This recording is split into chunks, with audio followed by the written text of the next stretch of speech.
I need a break. 4 simple words that shattered my world on an otherwise ordinary Tuesday evening. Alex didn't even look up from his phone when he said it, as if he were commenting on the weather or asking me to pass the salt.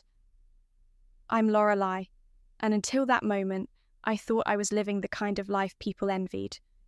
10 years of marriage, a beautiful colonial house in the suburbs, and a husband who still brought me coffee in bed every morning. At least, he used to. A break, I repeated, my wine glass frozen halfway to my lips. What do you mean, a break? Space. Time to think. He finally looked up, but his eyes were distant like he was already gone. It's not you, it's... Don't. My voice came out sharper than I intended.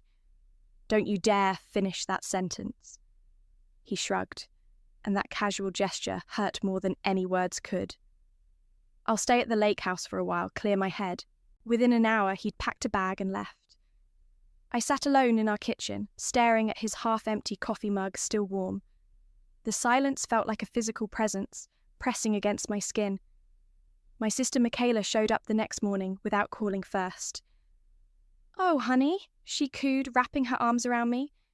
Her perfume was overwhelming, something new and expensive. I came as soon as I heard. "How did you hear?" I asked, pulling away. "I haven't told anyone yet." "Oh, you know, family gossip." She waved her hand dismissively and started opening my cupboards like she owned the place. "Where's your good coffee? The Colombian one Alex always brings?" I watched her move through my kitchen with unsettling familiarity. She'd been coming around more often lately, always when Alex was home. Always with some flimsy excuse about needing sisterly advice or borrowing something. The family barbecue 3 weeks later was excruciating.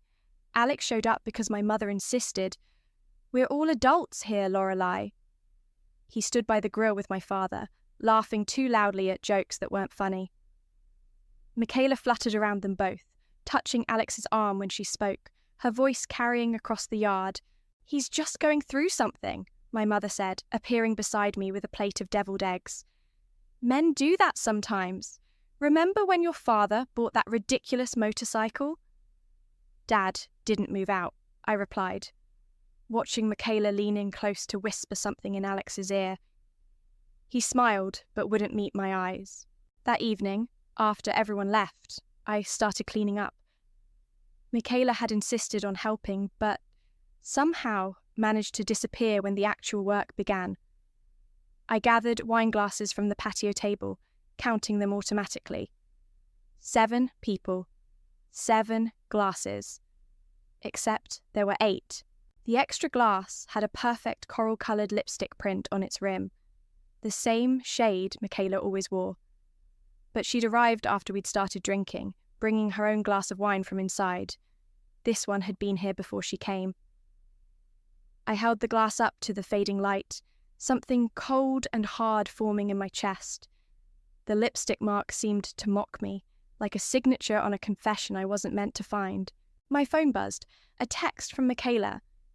"Had to run, but don't worry, I'll come check on you tomorrow. You shouldn't be alone right now." I stared at the message, then back at the wine glass. The pieces were there, refusing to form the picture I didn't want to see. My sister's increasing presence in my house, Alex's sudden need for space, the way they both looked anywhere but at me. "You're being paranoid," I whispered to myself, but my hand shook as I washed the glass, watching the lipstick dissolve under the hot water. The evidence disappeared down the drain, but the questions remained, multiplying in the growing darkness of my empty house. I took a picture of the glass before washing it, just in case, just because.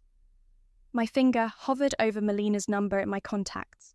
My best friend would know what to do. She always did, but I couldn't press call. Not yet. Not until I was sure. Another text from Michaela lit up my phone. "Love you, sis. Everything happens for a reason." I set the phone face down on the counter and poured myself another glass of wine. The house creaked and settled around me, full of shadows I'd never noticed before. In the morning, I would start asking questions. But tonight, I let myself sit in the dark, watching the security light flicker in the backyard, wondering when exactly my perfect life had become a lie. You need to stop playing Nancy Drew and just ask them straight up, Melina said, stirring her coffee with unnecessary force. We were sitting in her kitchen, away from prying eyes and familiar faces. Or, better yet, hire someone who does this for a living. I'd spent the past week casually dropping questions into conversations. How's the lake house, Alex? Oh, you were in town yesterday, Michaela. Funny, I thought you had that dental appointment across the city. I can't just accuse my sister of sleeping with my husband, I said, but even saying the words out loud made my stomach turn. What if I'm wrong? Melina's eyes narrowed. Are you wrong, though? Because that lipstick story is pretty damning. There could be an explanation. Yeah, and I could be the Queen of England. She pulled out her phone. I know someone. His name's Terence, he's discreet, and he owes me a favour. A private investigator? That seems extreme. You know what's extreme? Your sister's sudden interest in being your personal grief counsellor. Melina's fingers flew over her phone screen. Or how about Alex needing a break after 10 years of supposedly happy marriage? Before I could protest further, my own phone chimed. A text from Michaela. Using my spare key to drop off some groceries. Hope you don't mind. I showed Melina the message. Since when does she have a spare key? Since. Never, I replied, already grabbing my purse. I never gave her one. Well, there's your answer. Melina stood up. I'm coming with you. We arrived at my house 15 minutes later. Michaela's car was in the driveway, but she wasn't alone. Alex's BMW was parked on the street. Stay in the car, I told Melina, my heart pounding. Just give me a minute. I used my key as quietly as possible, but it didn't matter. They were too distracted to hear me. Their voices drifted from the living room, casual and comfortable, like they belonged there together. She's always been like this, Michaela was saying. So proper, so perfect. The golden child who never puts a foot wrong. I know. Alex's voice, tired and familiar. Everything has to be just so with her. It's exhausting. You poor thing. Michaela's tone dripped with false sympathy. Having to live up to St. Lorelei's standards all these years. I stood in the hallway, my hand pressed against the wall for support. Through the partially open door, I could see their reflections in the window. Michaela perched on the arm of Alex's chair, her hand on his shoulder. My phone buzzed. Melina. You okay in there? The sound made them jump apart. I pushed the door open, forcing a smile. Oh, I didn't expect anyone to be here. Just dropping off some things, Michaela chirped, too bright, too quick. And I ran into Alex outside. He needed to pick up some files. From the living room? I asked innocently. Alex stood up, straightening his tie. They're in my office. I'll grab them and go. Take your time, I said, watching Michaela's face. Mi casa es su casa. Isn't that right, sis? She flushed slightly but recovered quickly. Don't be silly. I just worry about you. All alone in this big house. After they left, separately 10 minutes apart, Melina came inside. She took one look at my face and pulled out her phone again. Terence? Yeah, it's Melina. Remember that favour? I'm calling it in. She paused, listening. No, this needs to be more subtle. We need eyes inside. What are you thinking? I asked. Nanny cams, she replied. Small, motion-activated, completely silent. We can hide them in plain sight, inside books, decorative pieces, that fancy clock on your mantel. That's illegal, isn't it? In your own home, where you still legally reside. Not even close. She squeezed my hand. Besides, if they're not doing anything wrong, what's the problem? 2 days later, Terence installed 3 cameras, living room, kitchen, and foyer. They connected directly to my phone through a secure app. I felt sick doing it. like I was becoming someone I didn't recognize. But then, Michaela showed up again, letting herself in while I was at work. I watched the notification pop up on my phone. Motion detected in living room. My finger hovered over the alert. Did I really want to know? Could I handle seeing whatever was waiting in that footage? Another text from Michaela arrived. Hope you don't mind me borrowing your house for a bit. Just needed somewhere quiet to make some calls. I took a deep breath and opened the app.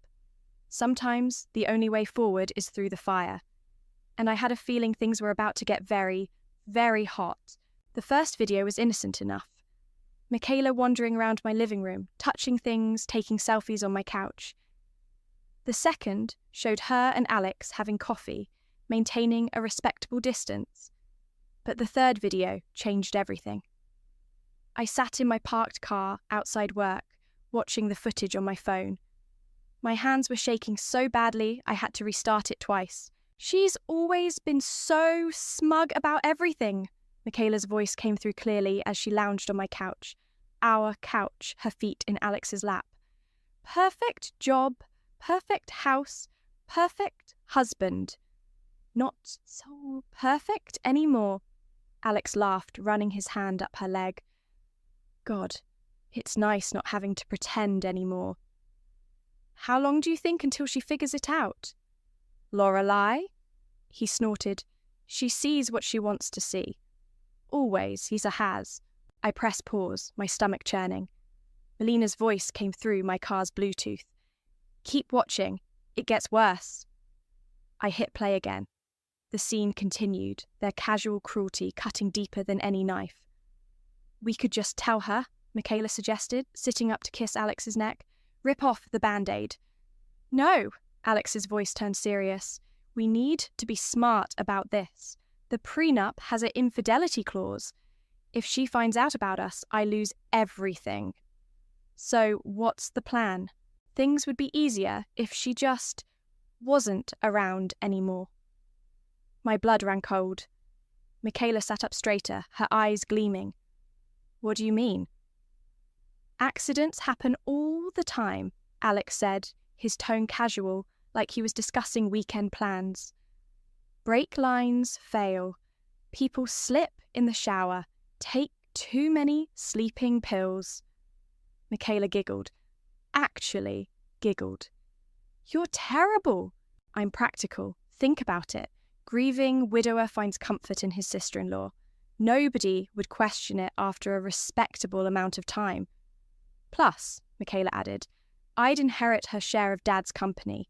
It's perfect. I stopped the video, bile rising in my throat. Melina's voice came through again. Lorelei, you still there? They're planning to kill me, I whispered. My husband and my sister are plotting my murder.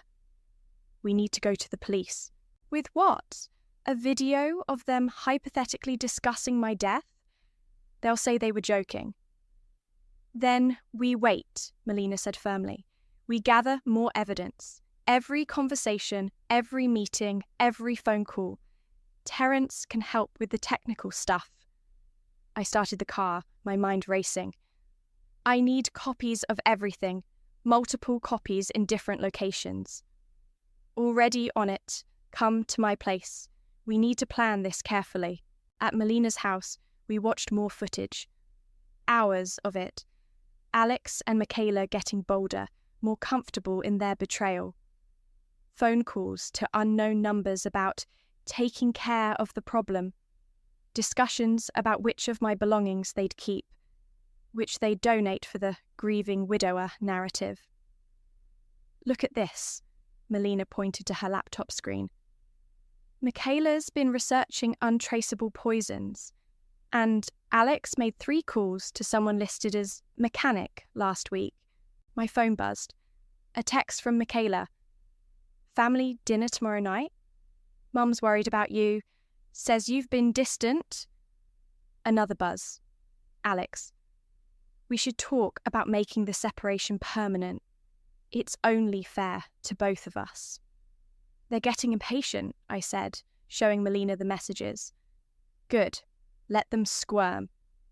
She opened a new file on her laptop. Now, about your parents' anniversary party next month. What about it? You said they're renting that fancy venue, the one with the big projection screen for photos. I nodded slowly, beginning to understand. And a professional sound system.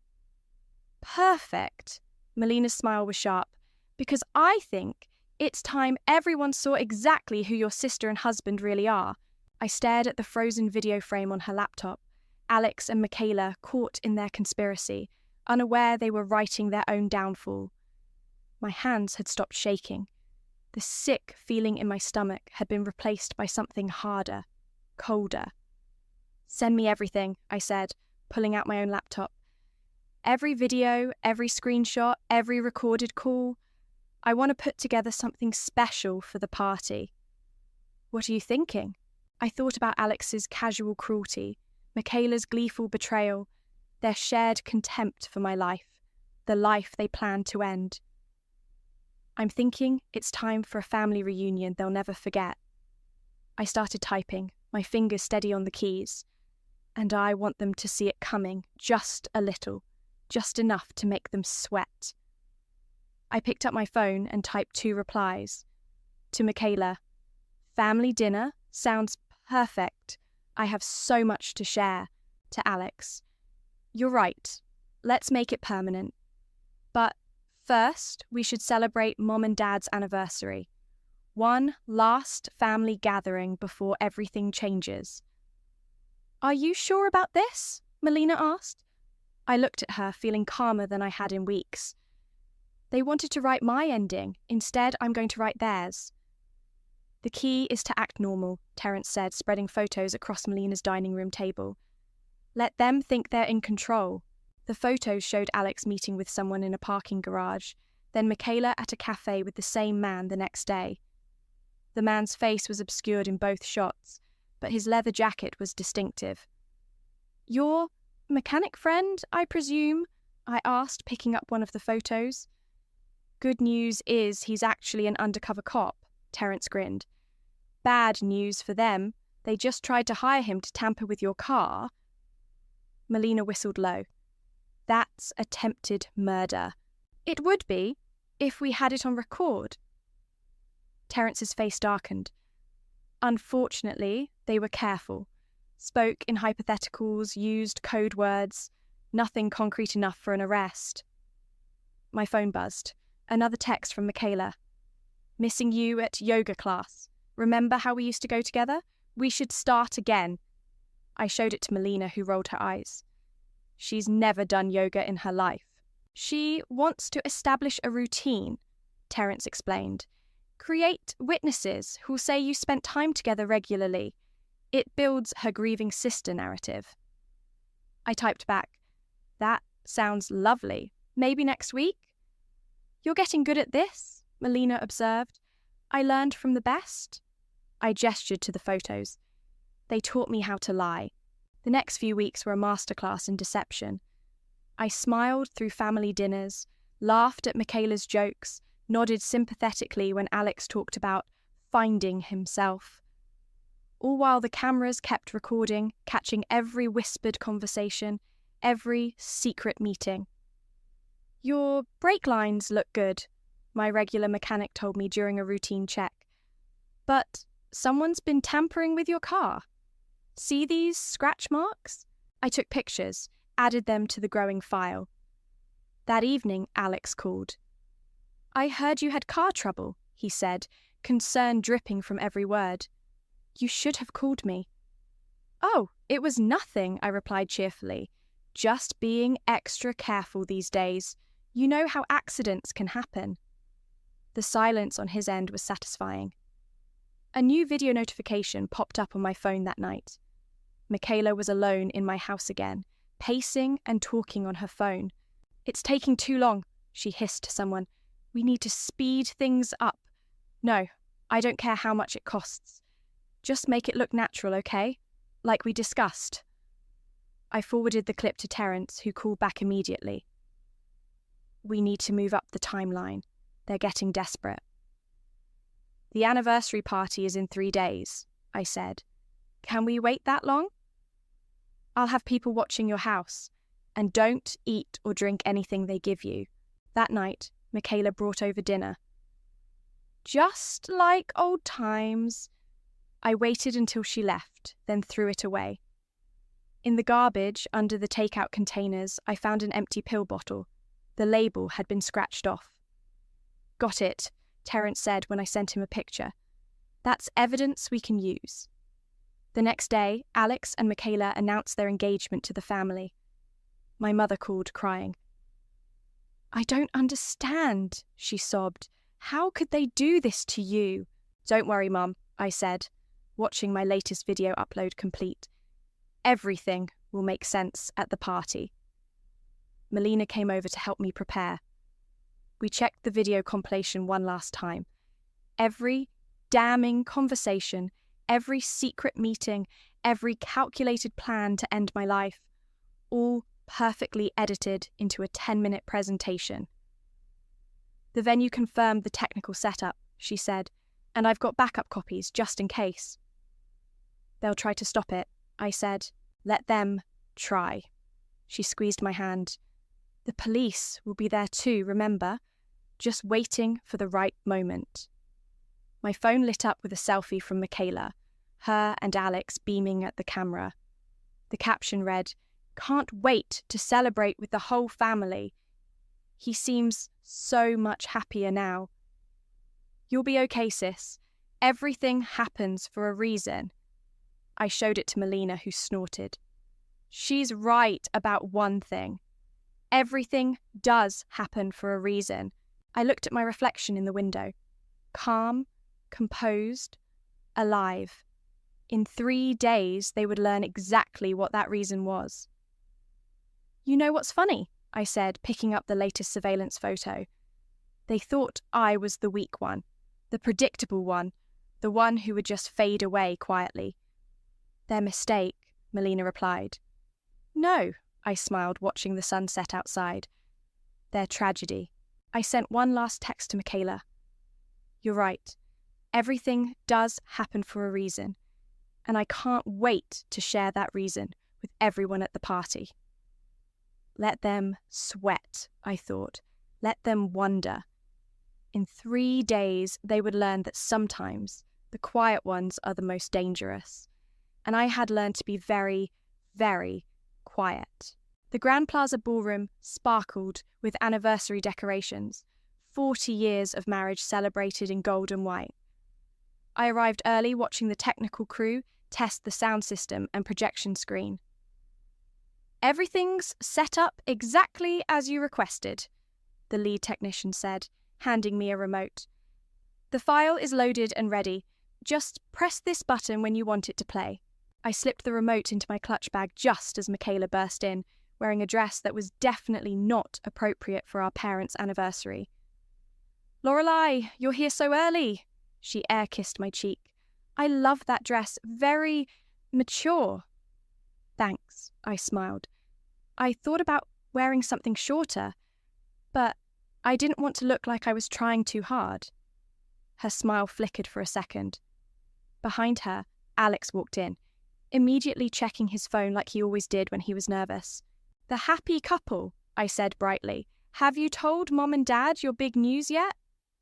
We're waiting for the right moment, Michaela replied, touching Alex's arm possessively. Tonight's about them, after all. My phone buzzed.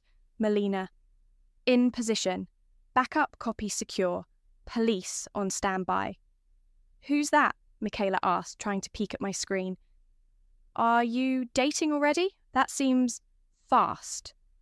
Just work, I lied smoothly. Speaking of which, how's that new job going? The one across town? She blinked. What job? Oh, sorry, I just assumed, since you've been making all those mysterious phone calls lately. My mistake.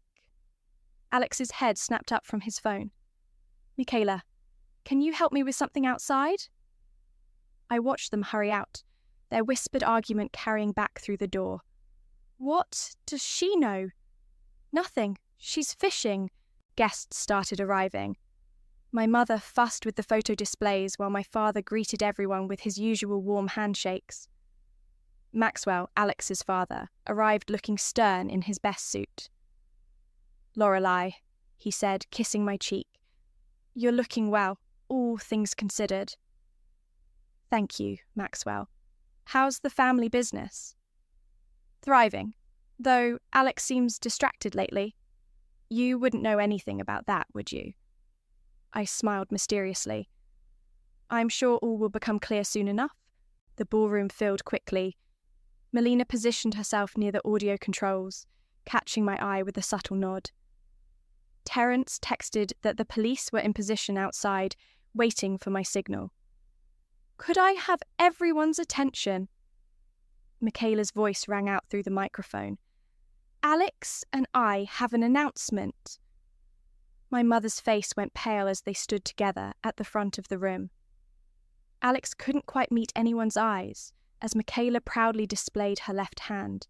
"We're engaged!" she squealed. "We know it's unexpected, but when love hits you..." The room's reaction was a mix of awkward applause and shocked whispers. I counted slowly to 10, then stood up.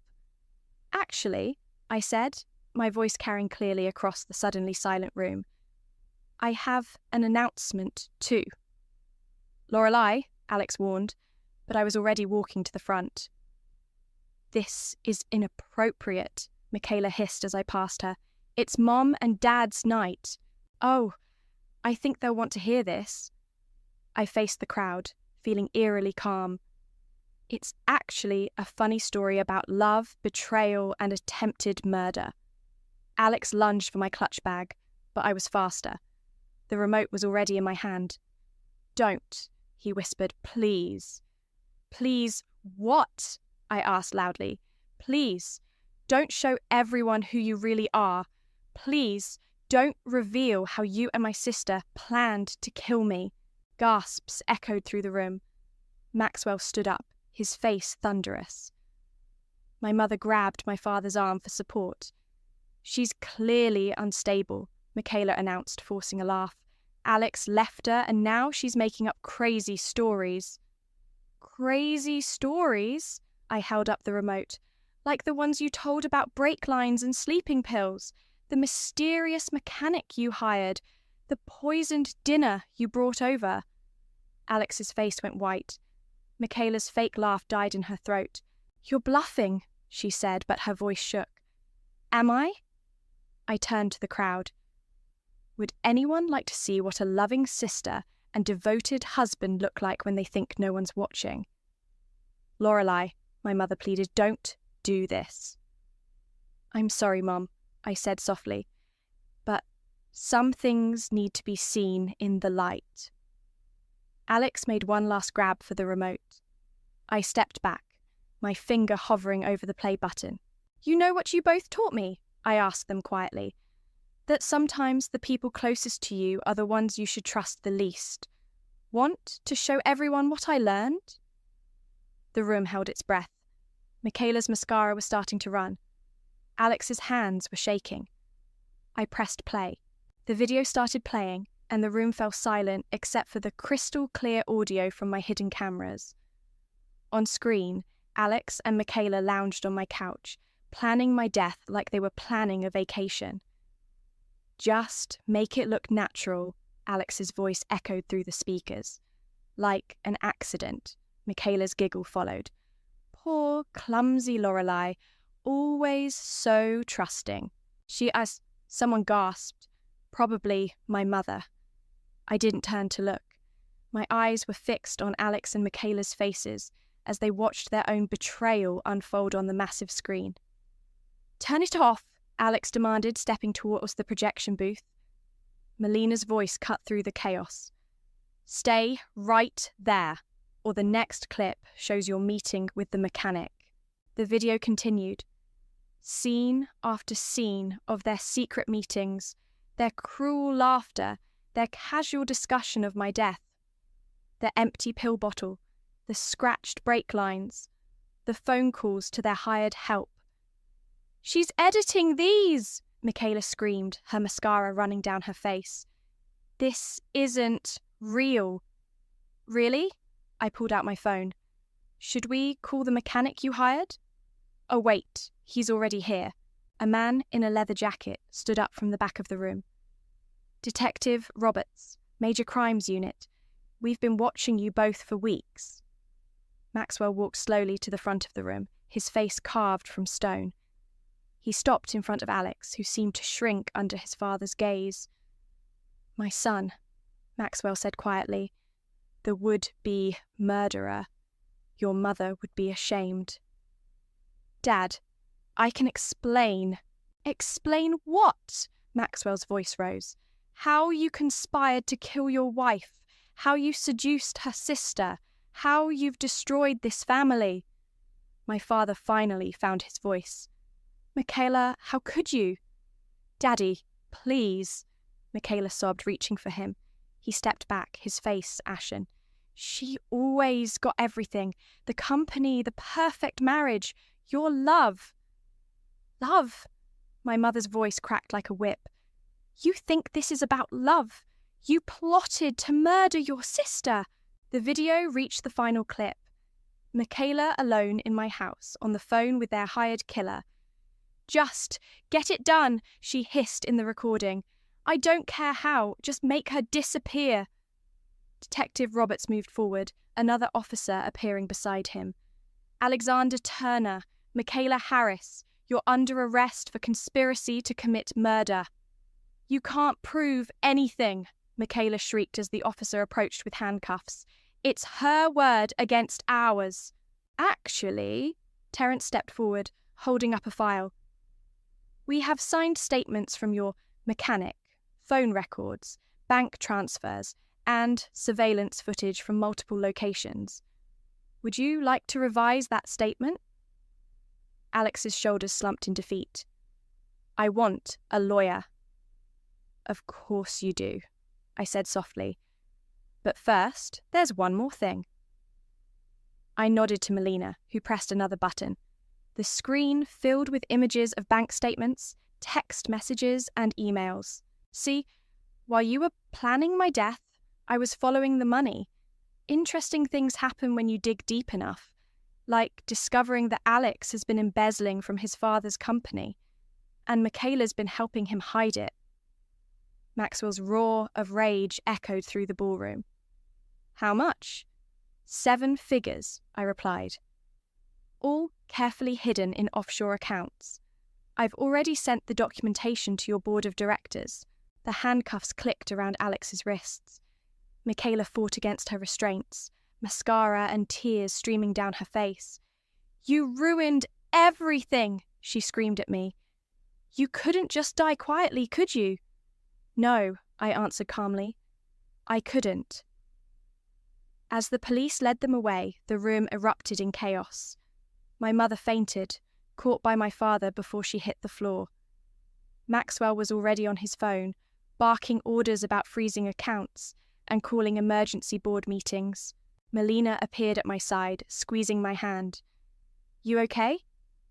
I watched my sister and husband being escorted out in handcuffs, their perfectly planned future crumbling around them. The weight of the past months lifted from my shoulders, replaced by something that felt almost like peace. You know what's funny? I said, turning to her. They thought I was the weak one, the predictable one. But they never wondered why I was so good at my publishing job. Why's that? Because I've always known that the best stories are the ones where justice wins in the end. I picked up my clutch bag, straightening my spine. Even if you have to write that ending yourself. The ballroom doors closed behind Alex and Michaela, and with them, a chapter of my life ended. But as I looked around at the shocked faces of my family and friends, I knew this wasn't the end of the story. It was just the beginning of a new one. The police station's fluorescent lights cast harsh shadows as I gave my official statement. Detective Roberts recorded everything while Terence sat beside me, now officially acting as my legal counsel. Start from the beginning, Detective Roberts said. When did you first suspect? The lipstick on the wine glass, I replied. But I think part of me knew something was wrong long before that. 3 hours of detailed testimony later, I emerged into the precinct's waiting room. Melina jumped up from her chair, coffee in hand. "They're holding them without bail," she announced. "Maxwell's refusing to pay for Alex's lawyer." "Good." I took the coffee, my hand still shaking slightly. "How are my parents?" "Your dad's with your mum at home. She's processing." My phone buzzed, a text from my father. "We need to talk. Come over when you can." The drive to my childhood home felt surreal. Christmas lights still hung from the porch. Michaela had helped put them up just last month, laughing and singing carols like she wasn't plotting my murder. My mother sat at the kitchen table, looking smaller than I'd ever seen her. Dad stood behind her, his hand on her shoulder. "Why didn't you tell us?" Mom asked as I sat down. "We could have what?" I kept my voice gentle. "Confronted them? Called the police with no evidence? They would have denied everything." "But we're your parents," she whispered. "We should have known." "Known what?" I reached for her hand. "That your daughters were capable of this? I didn't want to know either." Dad cleared his throat. "The company board is meeting tomorrow. They want you to take Michaela's position." "I can't think about that right now." "You have to," he insisted. "The family business." "The family is broken, Dad." I stood up, pacing the familiar kitchen. "Your youngest daughter tried to kill your oldest. The business can wait." My phone buzzed again. "Maxwell. Need to see you. Office, now." I found him in his corner office, looking out over the city. He turned as I entered, his face aged 10 years in one night. "I've spent 40 years building this company," he said without preamble. "Did you know Alex was stealing all along?" "Not until I started digging." I handed him a flash drive. "Everything's here. Dates, amounts, account numbers." He took it, his hand trembling slightly. "I thought he would inherit all this someday. Now he'll inherit a prison cell." "I'm sorry, Maxwell. Don't be. You did what we all should have done. You paid attention." He straightened his tie. "The board wants to offer you a position." "I know. Dad told me." "Take it." His eyes met mine. "Show them what real leadership looks like." Back at my house, Melina helped me pack. "You can't stay here," she insisted. "Too many memories." "Too many cameras," I corrected, taking down the hidden devices. "I never want to spy on anyone again." My phone rang. An unknown number. Against my better judgment, I answered. "Hello, sis." Michaela's voice hollow and strange. "One phone call from jail. Thought I'd make it count." "What do you want?" "To know if it was worth it. Destroying the family like this." "You tried to kill me, Michaela. You and Alex planned my death in my own home." "Because you had everything." Her voice cracked. "The perfect life, Dad's approval, the company future. I just wanted to watch me die." The words hung between us. "To take everything I had." Silence then. "I hate you." "I know. That's why you're in jail and I'm not." I ended the call. Melina watched me carefully. "You okay?" "No." I looked around my half-packed house. "But I will be." The doorbell rang. Detective Roberts with more questions. Behind him, I could see news vans gathering at the end of my driveway. "The story's breaking," he said apologetically. "It'll be everywhere by morning." "Let it," I replied, surprising myself with how little I cared. "Everyone loves a good revenge story." "This isn't revenge," Melina corrected. "This is justice." I thought about Michaela's last words, about Alex's defeated slump, about my mother's tears and Maxwell's shattered dreams. Justice felt a lot like breaking things that could never be fixed. "What now?" Melina asked as Detective Roberts left. I looked at my packed bags, at the empty walls where family photos once hung, at the couch where my husband and sister had plotted my death. "Now," I said, picking up my keys, "we find out what happens after the happy ending isn't so happy." Outside, camera flashes lit up the darkness like lightning. Tomorrow, everyone would know our story. But tonight, in the quiet spaces between justice and grief, I let myself mourn for everything we'd lost, and everything we never had to begin with. The coastal cottage looked nothing like my old house. No grand entrance, no marble countertops, no carefully curated artwork. Just weathered wood, salt air, and endless waves. "It's perfect," Melina declared, setting down the last box. "Nobody would look for you here." That's the point. I opened the windows, letting in the ocean breeze. My phone buzzed. Another news alert about the trial. Alex had taken a plea deal, turning on Michaela in exchange for a lighter sentence. She, in turn, had gone to trial and lost spectacularly. The evidence was too overwhelming, the jury too disgusted by her tearful performance on the stand. "Your mother called again," Melina said, watching me scan the headlines. "She's worried about you hiding away out here." "I'm not hiding, I'm healing." The doorbell rang. Maxwell, holding a thick folder. "The board approved everything," he said, stepping inside. "The company's yours whenever you're ready." "I'm not ready," I replied, taking the folder anyway. "Maybe never will be." "That's what makes you perfect for it." He looked around the modest cottage. "This is different. Different is good." I set the folder aside. "How's Alex?" "Serving 15 years. Maxwell's face hardened.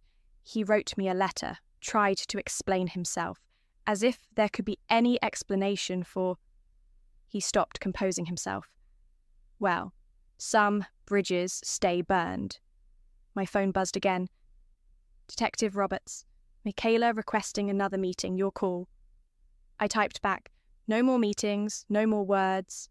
The detective had kept me updated through the trial, through Michaela's increasingly desperate attempts to contact me, through Alex's calculated betrayal of her in court. Their love story had crumbled as quickly as their murder plot. "The media's calling it the perfect wife's revenge," Melina said, scrolling through her phone. "You're trending again." "They love a good scandal." I walked onto the deck, watching waves crash against rocks below. Nobody wants to hear about the quiet parts. What quiet parts? The nightmares, the way I check my brake lines every morning, how I can't drink coffee anymore because I remember them plotting my death over my favourite blend. Maxwell joined me on the deck. "I've been thinking about justice," he said quietly, "about punishment and consequences. And sometimes the heaviest punishment is living with what you've done." He handed me another envelope. "Alex's share of the company. It's yours now. Do with it what you will." I opened it, studied the numbers, then made a decision I'd been considering for weeks. I want to turn it into a foundation for domestic violence survivors, people trapped in situations they can't escape. Maxwell nodded slowly. "Use their weapon to help others. Poetic." "Not poetry," I corrected. "Purpose." The sun was setting when they left, painting the ocean gold and crimson. I sat on my deck, listening to waves instead of security cameras, breathing salt air instead of suspicion. My phone lit up, a text from my father. "The house feels empty without her." "I know," I replied, "but better empty than poisonous." Another buzz. My mother. "Coming to Sunday dinner?" I looked at the message for a long time. Family dinners, holiday gatherings, shared memories, all tainted now by betrayal. But maybe, like this cottage, we could build something new from the wreckage. "Yes," I typed back. "I'll bring dessert." The last light faded from the sky as I unpacked my final box. Inside, wrapped in tissue paper, was the wine glass with Michaela's lipstick print, the first clue that started everything. I'd kept it as a reminder. Walking to the edge of my deck, I held the glass out over the rocks below. One drop, and it would shatter like everything else had. But instead, I brought it back inside, and placed it on my highest shelf, not as a trophy, not as a weapon, but as a reminder that sometimes the most dangerous predators hide in plain sight, and sometimes the quietest person in the room is the one you should watch most carefully.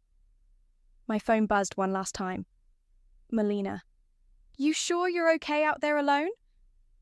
I looked around my new home, at the ocean stretching endless and free before me, at the life I was building from the ashes of betrayal. I'm not alone, I replied.